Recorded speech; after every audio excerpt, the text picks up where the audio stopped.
पिछले कुछ वीडियोस में हम लोगों ने एसेक्सुअल रिप्रोडक्शन का पढ़ना शुरू किया था। उसमें हम लोगों ने फिशन, बडिंग और फ्रेगमेंटेशन और रीजेनरेशन इतना हम लोगों ने पढ़ लिया था। और अब ये उसके आगे का है पांचवा जो मेथड है एसेक्सुअल रिप्रोडक्शन का, वो है spore formation. During spore formation, the parent organism produces hundreds of microscopic unicellular spores in sporangia. तो स्पोर फॉर्मेशन के दौरान जो पेरेंट ऑर्गेनिज्म है वो बहुत सारे छोटे छोटे बहुत यूनिसेलुलर स्पोर्स प्रोड्यूस करता है स्पोरेंजिया के अंदर। स्पोरेंजिया जो है वो प्लूरल वर्ड है, इसका सिंगुलर होता है sporangium. When mature sporangia burst and then spores spread by wind, water or animals.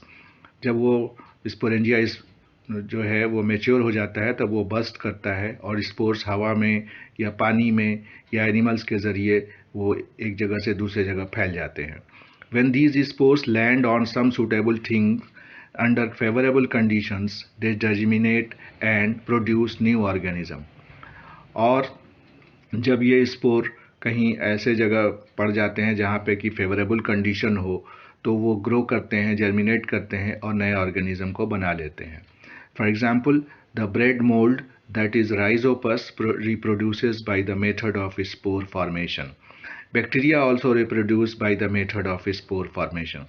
Example के तौर पे ब्रेड मोल्ड, जिसको कि साइंटिफिक नाम राइजोपस है, वो स्पोर फॉर्मेशन के ज़रिए रिप्रोडक्शन करता है। इसके अलावा बैक्टीरिया भी जो है स्पोर फॉर्मेशन के ज़रिए रिप्रोडक्शन करते हैं। अब यहाँ पे देखिए ब्रेड मोल्ड का जो साइंटिफिक नाम है वो राइजोपस है। तो जब साइंटिफिक नाम लिखते हैं तो उसको कैपिटल लेटर से शुरू करते हैं और उसको अंडरलाइन करते हैं। Even in many simple multicellular organisms, specific reproductive parts can be identified. जो लोअर ऑर्गेनिजम्स हैं उनमें तो खास स्पेसिफिक पार्ट जो है रिप्रोडक्शन के लिए समझ में नहीं आता है, लेकिन कुछ ऐसे मल्टी सेलुलर ऑर्गेनिज्म हैं, सिंपल ऑर्गेनिज्म, जिनमें की रिप्रोडक्टिव पार्ट जो है उसको हम आइडेंटिफाई कर सकते हैं। The thread-like structures that develop on bread are the hyphae of the bread mold that is rhizopus. जो धागे की तरह से ब्रेड में दिखता है, अगर ब्रेड का टुकड़ा हम तोड़ते हैं तो उसमें धागे की तरह से जैसे मकड़ी का जाला सफ़ेद सफ़ेद होता है उस तरह का दिखता है, वो जो है राइजोपस, जिसका कि कॉमन नाम ब्रेड मोल्ड है, उसका हाइफा है। हाइफा जो है सिंगुलर वर्ड है, हाइफी प्लूरल वर्ड है। The tiny blob on a stick structures are the sporangia which are involved in reproduction. और छोटे छोटे जो ब्लैक कलर के बॉब के शक्ल के स्ट्रक्चर्स दिखते हैं जो कि एक स्टिकनुमा डंठल के ऊपर लगे रहते हैं, उनको हम स्पोरेंजिया बोलते हैं और उन्हीं के अंदर स्पोर्स बनते हैं और उन्हीं के ज़रिए वो रिप्रोडक्शन करता है। तो अब ये आपने आमतौर से देखा होगा कि जब बरसात के दिनों में ख़ास तौर से जब फंगस के लिए फेवरेबल कंडीशन होता है, गर्मी होती है और मॉइस्चर भी होता है, तब हवा में जो ब्रेड मोल्ड के स्पोर्स उड़ते रहते हैं। तो अगर ब्रेड आपका खाली खुला हुआ पड़ा हुआ है 1-2 दिन तक, तो उस पर वो गिर जाते हैं तो उसको सूटेबल प्लेस मिल जाता है और फेवरेबल कंडीशन भी होता है तो वो ग्रो करता है और ब्लैक कलर का उसके ऊपर काला काला धब्बा जैसा लग जाता है, जिसको कि हम कहते हैं कि फफूंदी लग गया है या बुकड़ी लग गया है और उसको हम नहीं खाते हैं। तो एक्चुअली वो ब्रेड मोल्ड होता है। अब ये फिगर जो है वो राइजोपस का स्पोर्स का है। इसमें देखिए ये जो हाइफी है ये एक्चुअली उसका बॉडी है और ये ब्रेड के अंदर दिखता है। अगर ब्रेड के ऊपर फफूंदी लग गया है तो उसको अगर हम तोड़ के ऐसे रोशनी की तरफ करके देखते हैं तो सफ़ेद रंग का धागा जैसा दिखता है, मकड़ी के जाले जैसा। तो वो उसका जो है बॉडी है हाइफी, और उसके ऊपर जो ब्लैक कलर का सब दिखता है ब्रेड के ऊपर, वही स्पोरेंजियम्स होते हैं बहुत सारे। और जब वो स्पोरेंजियम मैच्योर हो जाता है तो उसमें वो फट जाता है, उसमें से ब्लैक कलर के बहुत छोटे छोटे स्पोर्स बाहर निकलते हैं, हवा में उड़ते हैं और एक जगह से दूसरे जगह फैलते हैं। अब नेक्स्ट मेथड एसेक्सुअल रिप्रोडक्शन का है vegetative propagation. Vegetative propagation is an asexual method of reproduction which occurs only in plants. Vegetative propagation जो है वो एसेक्सुअल रिप्रोडक्शन का ऐसा मेथड है जो कि सिर्फ प्लांट्स में पाया जाता है। Formation of a new plant from any vegetative part that is root, stem और leaf of the plant body is called vegetative propagation. अब कोई भी प्लांट है उसका दो हिस्सा होता है, एक तो वेजिटेटिव पार्ट होता है और दूसरा रिप्रोडक्टिव पार्ट होता है। तो रूट, स्टेम और लीफ जो है वो वेजिटेटिव पार्ट होता है। तो उसके रूट या स्टेम या लीफ के ज़रिए अगर हम प्लांट ग्रो कराते हैं या अपने आप वो ग्रो करता है तो उसको हम वेजिटेटिव प्रोपगेशन बोलते हैं। अब सवाल अगर आता है कि व्हाट इज़ वेजिटेटिव प्रोपगेशन, तो आपको जवाब यही लिखना है कि formation of a new plant from any vegetative part that is root, stem और leaf of the plant body is called vegetative propagation. अब वेजिटेटिव प्रोपगेशन दो तरह का है, नेचुरल वेजिटेटिव प्रोपगेशन। तो natural vegetative propagation occurs through tubers in potato, bulbs in onion, rhizomes in ginger. तो जो natural vegetative propagation है वो पोटैटो में मतलब आलू में ट्यूबर्स के ज़रिए होता है, ऑनियन में बल्ब्स के ज़रिए और जिंजर में राइजोम्स के ज़रिए। Tubers, bulbs, rhizomes are all modifications of stem. अब ये ट्यूबर जो है, जो बल्ब है, ये राइजोम है, ये सब के सब स्टेम के मॉडिफिकेशन है। हालांकि ये ज़मीन के अंदर होते हैं फिर भी ये स्टेम के मॉडिफिकेशन है। वो क्यों ऐसा है? क्योंकि उस पर नोड और इंटरनोड है, इसलिए वो स्टेम का मॉडिफिकेशन माना जाता है। A potato tuber has many notches or eyes or buds on its body. These buds act as organs for vegetative reproduction. Potato जो आलू जो आपने देखा होगा तो उसको आप देखें तो वो स्मूथ नहीं रहता है, उसमें बीच बीच में थोड़े थोड़े गड्ढे जगह जगह पे होते हैं और उस गड्ढे को हम नॉच या आई बोलते हैं और उसी के अंदर बड होता है। और ये बड ही जो है वही वेजिटेटिव रिप्रोडक्शन प्रोड्यूस करता है। जब हम आलू का ऐसा हिस्सा काट के ज़मीन में लगाते हैं तो उसमें से आलू का पौधा ग्रो करता है। When a potato piece having a bud is planted in the soil, then the bud starts growing to form a new plant. Potato का वो ऐसा हिस्सा काट के जिसमें कि एक कम से कम एक बड हो, उसको अगर हम मिट्टी के अंदर लगा देते हैं तो उसमें से नया आलू का पौधा निकलता है।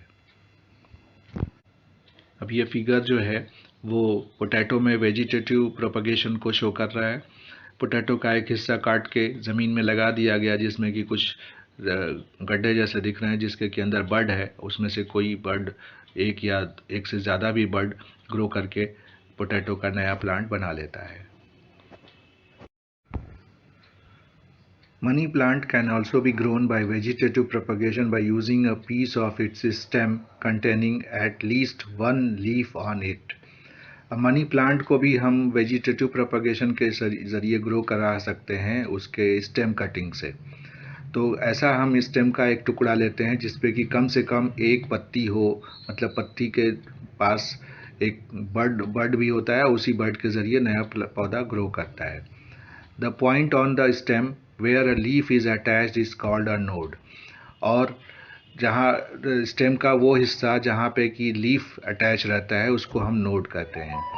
तो इसका मतलब ये हुआ कि स्टेम का हमको ऐसा हिस्सा लेना है जिसमें कि कम से कम एक नोड हो, तभी वो ग्रो करेगा। Cut a piece of stem of money plant in such a way that it contains at least one leaf on it. Dip one end of this stem piece in water. After a few days, new roots appear at the point where leaf was attached. The piece of stem will gradually grow into a new money plant. अगर हम money plant का एक stem तोड़ के जिसपे कि कम से कम एक लीफ लगा हुआ हो उसको हम पानी में डिप कर देते हैं तो जहाँ पे लीफ है वहाँ से कुछ रूट्स ग्रो करते हैं और धीरे धीरे वो नए प्लांट में डेवलप होता है। और उसके बाद उस प्लांट को अगर हम मिट्टी में लगा दें तो मनी प्लांट का नया पौधा बन जाता है। If we cut the stem of money plant in between two leaves, then it will not grow into a new plant because it does not have a growing point here a node in it. अगर हम money plant का जो stem है उसका ऐसा हिस्सा तोड़े जिसमें कि कोई भी लीफ ना हो, मतलब दो लीफ के बीच का हिस्सा, तो उसको हम इंटरनोड बोलते हैं। तो अगर वो हिस्सा हम ज़मीन में लगाएंगे तो उसमें से कोई भी मनी प्लांट का पौधा नहीं निकलेगा क्योंकि वहाँ पे कोई भी नोड नहीं है। नोड जहाँ होता है वहीं पर बड होता है और उसी के ज़रिए फिर नया पौधा ग्रो करता है। Buds produced in the notches along the leaf margins of bryophyllum fall on the soil and develop into new plants.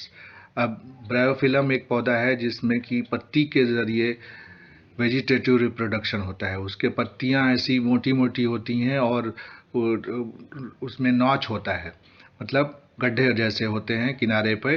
तो वहाँ पे नया पौधा ग्रो करता है और जब वो थोड़ा बड़ा हो जाता है तो वो अपने वेट से टूट के नीचे गिर जाता है मिट्टी में और नया पौधा ग्रो कर लेता है। ये फिगर ब्रायोफिलम में वेजिटेटिव प्रोपगेशन को शो करता है। देखिए लीफ मार्जिन्स पे कुछ बर्ड्स होते हैं जो कि धीरे धीरे ग्रो करते हैं और उनमें नीचे से रूट्स भी निकलते हैं और जब वो बड़ा हो जाता है थोड़ा तो अपने वेट से वो टूट करके नीचे मिट्टी में गिर जाता है और नया पौधा बना लेता है। Now artificial vegetative propagation. Artificial vegetative propagation occurs through cutting, grafting, layering, etc. तो आर्टिफिशियल वेजिटेटिव प्रोपगेशन मनुष्य के द्वारा पौधों में कराया जाता है और इसके कुछ मेथड्स हैं जैसे कि कटिंग है, ग्राफ्टिंग है, लेयरिंग है। अब कटिंग देखिए क्या है। A piece of a branch is cut and embedded in the soil, roots form and a new plant results. For example, sugar cane, grapes, bougainvillea, China rose, etc. are grown by stem cuttings. तो cuttings में क्या करते हैं कि किसी भी plant का एक टहनी काट लेते हैं और उसको ज़मीन में दबा देते हैं और ये ध्यान रखते हैं कि उसमें कम से कम एक नोड हो, मतलब कि कम से कम एक लीफ हो और लीफ के पास ही बड होता है। उस बड के ज़रिए ही वो नया पौधा ग्रो करेगा। तो जब हम उसको मिट्टी में दबाते हैं तो वहाँ से नए नए रूट्स निकलते हैं और इस तरह से नया प्लांट बन जाता है। जैसे कि शुगर केन मतलब गन्ना, ग्रेप्स मतलब अंगूर, बोगनविलिया एक जो प्लांट है फूल वाला वो, इसके अलावा चाइना रोज जिसको कि हम गुड़हल बोलते हैं, इन सबको हम स्टेम कटिंग के ज़रिए ग्रो कराते हैं। देखिए ये कटिंग का फिगर है। इसमें एक टहनी का हिस्सा लिया है जिसमें कि कम से कम एक बड है, उसको ज़मीन में दबा दिया जाता है और वहाँ से एक नया पौधा निकलता है। Grafting. Grafting is another method of artificial vegetative propagation. Grafting is a method in which the cut stems of two different plants, one with roots called stalk and the other without roots called scion, are joined together in such a way that the two stems join and grow as a single plant. Grafting के दौरान दो plant का कलम बनाते हैं हम लोग actually. तो एक प्लांट जो है वो रूटेड होता है जिसको कि हम स्टॉक कहते हैं, उसको हम कलम की तरह उसके टहनी को काट लेते हैं और दूसरे प्लांट का रूट से ऊपर का हिस्सा जो जो उसका शूट वाला हिस्सा है उसको कलम की तरह काट करके स्टॉक के ऊपर लगा देते हैं और उस तरह से वो ज्वाइन हो जाता है। Both stock and scion are cut obliquely and then placed over one another so that cambium of both touch each other. The two pieces are held together by rubber tubing or tape etc. After a month or so, cambium of the two fuse with each other. तो जो stock और सियान जो हम लोगों ने कलम किया उसको हम लोगों ने क्या किया कि एक दूसरे पर रख करके एक पॉलीथीन से या रबर बैंड से उसको बांध दिया और हम देखते हैं कि एक आध महीने के बाद उसका जो कैम्बियम है वो जुड़ जाता है और वहाँ से वो नया प्लांट बन जाता है। Grafting method is used in the propagation of rose, rubber plant and fruit trees like citrus, guava, pear, apple, mango etcetera. Grafting जो है मतलब कलम लगाने का जो मेथड है वो गुलाब में या रबर प्लांट में या जो फ्रूट ट्रीज हैं जैसे कि साइट्रस फ्रूट, नींबू वगैरह, गुआवा मतलब अमरूद, पियर, एप्पल और मैंगो एट्सेट्रा में किया जाता है।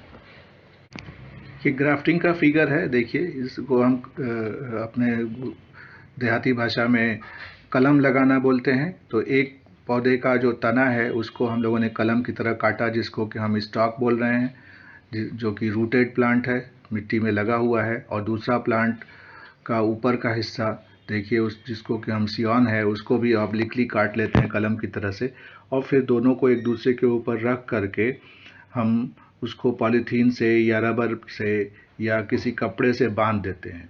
देखिए राइट साइड में बांधा हुआ है, स्टॉक के ऊपर सियॉन जो है वो बंधा हुआ है, और उसके बाद एक आध महीने के बाद वो दोनों आपस में जुड़ जाते हैं, और हम ये ध्यान रखते हैं कि दोनों का कैम्बियम फ्यूज़ हो जाए, ऐसे हम लोग उसको रखते हैं, और दोनों का कैम्बियम जब ज्वाइन हो जाता है तो एक नया पौधा बन जाता है, और इस तरह से ग्राफ्टिंग की जाती है। Now layering is another method of artificial vegetative propagation. Layering is of two types. First, mound layering. In mound layering, a branch of the plant is pulled towards the ground and a part of it is covered with moist soil, leaving the tip of the branch exposed above the ground. After some time, new roots develop from the part of the branch buried in the soil. The branch is then cut off and allowed to grow. It develops into a new plant. तो layering के दौरान क्या करते हैं कि एक plant का एक टहनी जो है उसको नीचे की तरफ ज़मीन की तरफ खींच के उसको गीली मिट्टी से दबा देते हैं। कुछ दिन बाद उस जो दबा हुआ पोर्शन है उसमें से रूट्स डेवलप हो जाते हैं, और जब रूट्स डेवलप हो जाते हैं तो उसको हम पेरेंट प्लांट से काट देते हैं और इस तरह से उसको ग्रो करने देते हैं, और इस तरह से एक नया पौधा बन जाता है। For example, jasmine that is चमेली is propagated by mound layering method. Example के तौर पे जैस्मीन, जो कि आमतौर से हम लोग हिंदी में चमेली बोलते हैं, इसका फूल बड़ा अच्छा होता है, तो इसको हम लेयरिंग के ज़रिए प्रोपेगेट कराते हैं। ये देखिए, ये फिगर जो है वो लेयरिंग को एक्सप्लेन कर रहा है। तो जो चमेली का जो मेन पौधा है उसको टहनी को हम लोग मिट्टी में दबा देते हैं, और फिर वहाँ जो दबा हुआ पोर्शन है उसमें से रूट्स निकलते हैं, और जब ये रूट्स निकल जाते हैं तब पेरेंट प्लांट की तरफ से टहनी को काट देते हैं, इस तरह से एक नया पौधा डेवलप हो जाता है। Now air layering is another method of vegetative propagation. Air layering is used in plants like crotons where branches cannot be bent and buried in the soil. Air layering आमतौर से ऐसे प्लांट्स में इस्तेमाल करते हैं जिनका कि ब्रांच को हम मोड़ करके ज़मीन के अंदर दबा नहीं सकते हैं, जैसे कि क्रोटॉन्स का प्लांट। During this method the stem is girdled, that is a ring of bark is removed and then it is covered with a moist moss और cotton and enclosed in a polythene bag. तो air layering के दौरान हम क्या करते हैं, जो stem है उसको थोड़ा सा कट लगाते हैं, और जिससे कि उसका बार्क जो है वो रिमूव हो जाए, अलग हो जाए। उसके बाद उसको मॉइस्ट मॉस या कॉटन से ढक करके पॉलीथीन बैग से बांध देते हैं। After a days roots develop, और कुछ दिनों बाद रूट्स डेवलप हो जाते हैं। The branch is then cut off and planted in the soil, और उसके बाद उस ब्रांच को काट के मिट्टी में हम लगा देते हैं, और इस तरह से नया पौधा डेवलप हो जाता है। ये फिगर एयर लेयरिंग को एक्सप्लेन करता है। इसमें टहनी के एक हिस्से को दो तरफ से काट के उसका बार्क मतलब छाल निकाल देते हैं, और उसके बाद गीले मॉस या कॉटन से उसको ढक करके उसके ऊपर पॉलीथीन बैग से बांध देते हैं।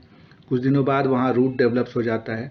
जब रूट डेवलप हो जाता है तो उसको पॉलीथीन हटा के और उस टहनी को काट के फिर मिट्टी में हम लगा देते हैं, तो इस तरह से नया पौधा निकलता है।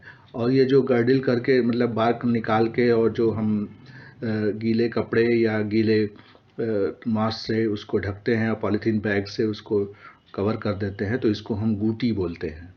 इस तरह से एयर लेयरिंग में गूटी का फॉर्मेशन करके प्लांट का प्रोपगेशन किया जाता है। Now advantages of vegetative propagation. Plants raised by vegetative propagation can bear flowers and fruits earlier than those produced from seeds. Vegetative propagation के ज़रिए जब हम किसी प्लांट को ग्रो करते हैं तो उसमें फ्लावर और फ्रूट जल्दी आ जाता है। Vegetative propagation makes possible the propagation of plants such as banana, orange, rose and jasmine that have lost the capacity to produce seeds. Vegetative propagation हम उन पौधों में ज़्यादा अच्छा मानते हैं जिनमें कि सीड का डेवलपमेंट एक तरह से ख़त्म हो चुका है, जैसे कि बनाना, ऑरेंज, रोज़ और जैस्मिन। तो इन प्लांट्स को हम वेजिटेटिव प्रोपगेशन के ज़रिए ग्रो कराते हैं। All plants produced by vegetative propagation are genetically similar enough to parent plant to have its all characters। तो जितने भी प्लांट्स वेजिटेटिव प्रोपगेशन के ज़रिए हम ग्रो कराते हैं वो जेनेटिकली सिमिलर होते हैं। तो ये सारे एडवांटेजेस हैं वेजिटेटिव प्रोपगेशन के। अक्सर सवाल पूछा जाता है what are the advantages of vegetative propagation, तो उसमें आपको आंसर इसी में से लिखना है। Now tissue culture, the production of new plants from a small piece of plant tissue or cells removed from the growing tips in a suitable growth medium called culture solution is called tissue culture। Tissue culture वो method है जिसमें कि हम plant के growing हिस्से से, जैसे कि उसके स्टेम टिप से या रूट टिप से कुछ टिश्यूज़ को या सेल्स को निकाल करके उसको सूटेबल कल्चर मीडियम में ग्रो कराते हैं। तो इस मेथड को हम टिश्यू कल्चर बोलते हैं। The cells are placed in an artificial medium where they divide rapidly to form a small group of cells called callus। तो स्टेम टिप या रूट टिप से जो सेल्स को हम अलग करते हैं, निकालते हैं, उसको हम जब एक ग्रोथ मीडियम में डालते हैं तो एक सेल्स का एक ग्रुप बन जाता है जिसको कि हम कैलस बोलते हैं। The callus is then transferred to another medium containing hormones for growth and differentiation. उस कैलस को हम दूसरे मीडियम में डालते हैं जिसमें कि हार्मोन्स होते हैं और वहाँ उसमें ग्रोथ और डिफरेंशिएशन होता है। The plantlets are then placed in the soil so that they can grow into the mature plants. और जो छोटे छोटे पौधे निकलते हैं उसमें से, उसको हम फिर मिट्टी में लगा देते हैं और उस तरह से वो मैच्योर प्लांट्स में डेवलप हो जाते हैं। Using tissue culture many plants can be grown from one parent in disease free conditions. अब टिश्यू कल्चर के ज़रिए हम एक ही प्लांट से बहुत सारे प्लांट्स ग्रो करा सकते हैं और वो सब के सब डिजीज़ फ्री कंडीशन में डेवलप होंगे, मतलब उनमें कोई भी बीमारी लगने का अंदेशा कम रहेगा। Tissue culture is commonly used for ornamental plants. और टिश्यू कल्चर जो है आमतौर से हम ऐसे प्लांट्स में यूज़ करते हैं जिनको कि हम पार्क में खूबसूरती के लिए लगाते हैं।